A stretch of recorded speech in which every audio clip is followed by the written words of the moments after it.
से बड़ी खबर, जहां मुख्यमंत्री सम्राट चौधरी एक्शन मोड में नजर आ रहे हैं। उद्योग विभाग और खेल विभाग की समीक्षा की है मुख्यमंत्री सम्राट चौधरी ने, और इसके साथ ही मुख्यमंत्री ने कई निर्देश भी विभागीय मंत्री और अधिकारी को दिए हैं। इस बैठक में मंत्री अधिकारी शामिल रहे और विभाग की योजनाओं की रिपोर्ट ली है मुख्यमंत्री ने। साथ ही योजनाओं के सही क्रियान्वयन को लेकर मुख्यमंत्री सम्राट चौधरी ने निर्देश दिए हैं।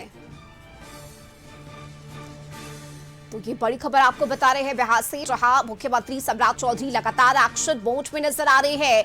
और चीफ कॉरेस्पॉन्डेंट संजय का रुख कर लेते हैं, पटना से हमारे साथ लाइव जुड़ चुके हैं।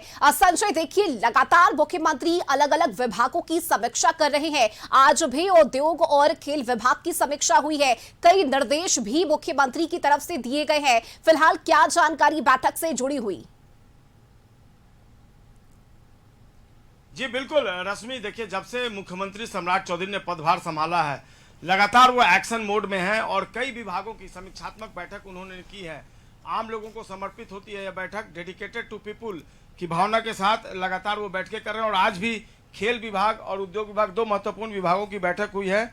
और जो जानकारी मिल रही है, इन बैठकों में संबंधित विभागों के मंत्री, वरिष्ठ अधिकारी और मुख्यमंत्री सचिवालय के शीर्ष पदाधिकारी मौजूद रहे।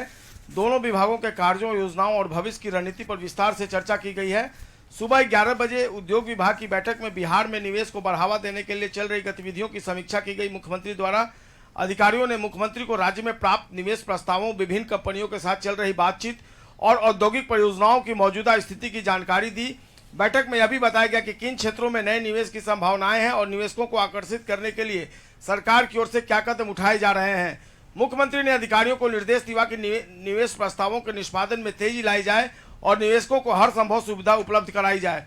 उन्होंने कहा कि औद्योगिक विकास राज्य की अर्थव्यवस्था को मजबूत करने का प्रमुख आधार है और इसमें किसी भी स्तर पर देरी नहीं होनी चाहिए।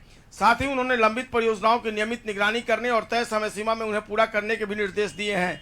इसके बाद खेल विभाग की समीक्षा बैठक हुई और बैठक में देखिए अधिकारियों की गाड़ियाँ जो हैं वो निकल रही हैं। यहाँ की तस्वीर हम आपको दिखा रहे हैं।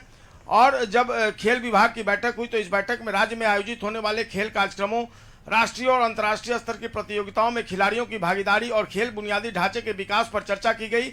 अधिकारियों ने विभिन्न खेल योजनाओं और आगामी टूर्नामेंटों की तैयारियों की जानकारी मुख्यमंत्री को दी। बैठक में खिलाड़ियों को प्रोत्साहन देने के लिए पदक विजेताओं को सरकारी नौकरी और अन्य सुविधाएं उपलब्ध कराने के मुद्दे पर भी विचार विमर्श किया गया। मुख्यमंत्री सम्राट चौधरी ने कहा कि बिहार के खिलाड़ियों में प्रतिभा की कोई कमी नहीं है और सरकार उन्हें बेहतर अवसर उपलब्ध कराने के लिए प्रतिबद्ध है। उन्होंने खेल प्रशिक्षण, कोचिंग सुविधाओं और आधारभूत संरचना को मजबूत करने के निर्देश दिए। दोनों बैठकों के दौरान मुख्यमंत्री सम्राट चौधरी ने स्पष्ट किया कि सरकार विकास और परिणाम आधारित कार्यशैली पर जोर दे रही है। उन्होंने अधिकारियों से कहा कि योजनाओं का लाभ समय पर जनता तक पहुंचे और सभी विभाग लक्ष्य निर्धारित कर तेजी से काम करें। मुख्यमंत्री की समीक्षा बैठकों को प्रशासनिक सक्रियता और विकास कार्यों की गति बढ़ाने की दिशा में अहम कदम माना जा रहा है। और जैसा कि रश्मि आपको भी पता है, कैबिनेट की बैठक होनी है और इसके पहले ये दो महत्वपूर्ण विभागों की अध्यक्षता सम्राट चौधरी सीएम ने खुद की है और कई तरह के इंस्ट्रक्शंस दिए हैं।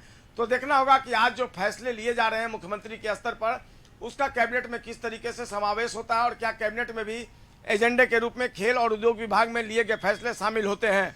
जी बिल्कुल संजय, देखिए और इसलिए भी ये फैसले महत्वपूर्ण हो जाते हैं क्योंकि बाकी राज्यों की तरह अब बिहार में भी प्रतिभावान खिलाड़ियों की कमी नहीं है। उभरते हुए खिलाड़ी अब सामने आ रहे हैं, अपना नाम रोशन कर रहे हैं। ऐसे में इस क्षेत्र में अब मुख्यमंत्री की तरफ से क्या पहल की जाती है, किस तरह से फैसले लिए जाते हैं, बड़ा ही महत्वपूर्ण होगा ये देखना। बहुत शुक्रिया संजय आपका इस जानकारी के लिए। आगे बढ़ेंगे।